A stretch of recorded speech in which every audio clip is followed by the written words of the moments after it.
past, present, future for Amsterdam. I did attempt to do it outside, but it was just so noisy that I couldn't find a space quiet enough to do it. So I'm going to start with the past. Let's have a look here.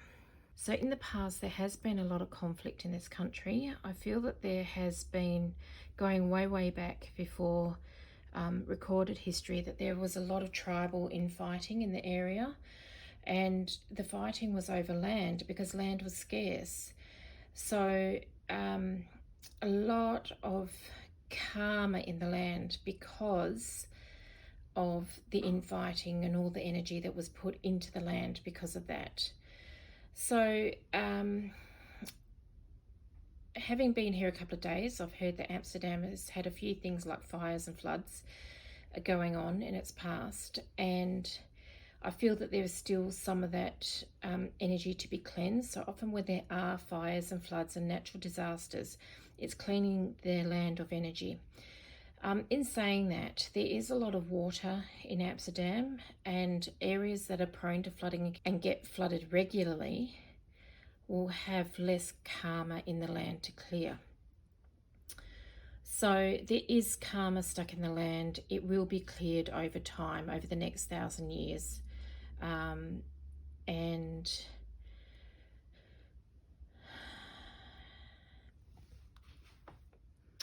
I'm not getting that there is any sort of ancient knowledge stuck in the earth here or anything like that. It's just the energy of man that has taken up the space. I feel at one point there could possibly be dinosaur bones. It may have been an area that had dinosaurs and things along those lines roaming here, and in really ancient times. So there may actually be things that surface out of the ground around that.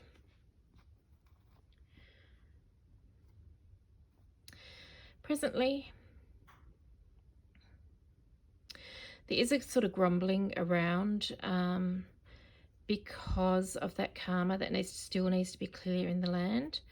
But generally, there's kind of a mix of energy here. There's a kind, calm, passive type energy, and then there's a mover and shaker type energy that wants to not so much create chaos, but just rebuke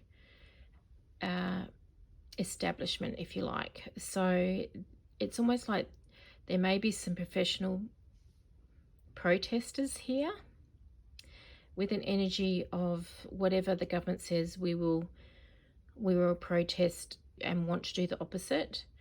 On the conservative side, the people here generally are quite law-abiding. However, there is just an undercurrent of perhaps, there's going to be people that will stir the sauce, if you like.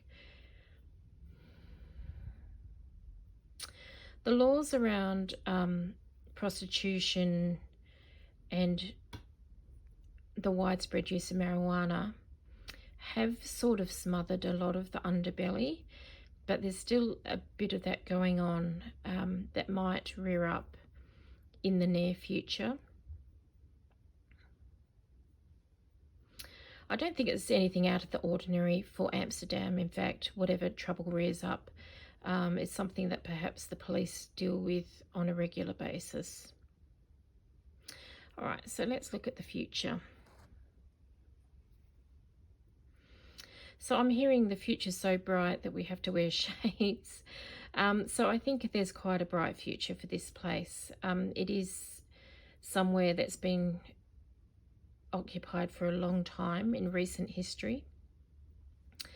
I'm not getting anything specific here. I think it's going to continue to trade as it is and be a port where people come in mainly for tourism now. And it's going to be quite progressive and seen in the world as a progressive place as it is at the moment. So that type of energy is going to continue, where people here are very committed to the way they live and helping the land around them.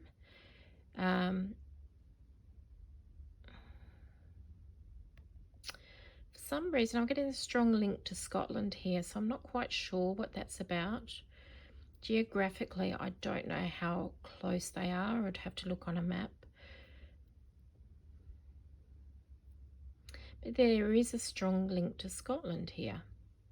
Yeah, I'm just not getting anything around that. So that might come to light at some point. But it will continue to be a tourist hotspot because of the attractions. It is a bit of a role model for other countries, and it has been for a while, and it continue to do so. So they're very innovative here, and that will continue. I'm not getting anything for the far distant future. I'm not getting anything around that. So I apologise, but this is more near future, middle future. So maybe up to 50 years away. The progressiveness continues. All right, so that's all I have for you today. I hope you enjoyed the reading. I will continue to do more readings on cities as I travel through Europe, and I'll see you in the next one.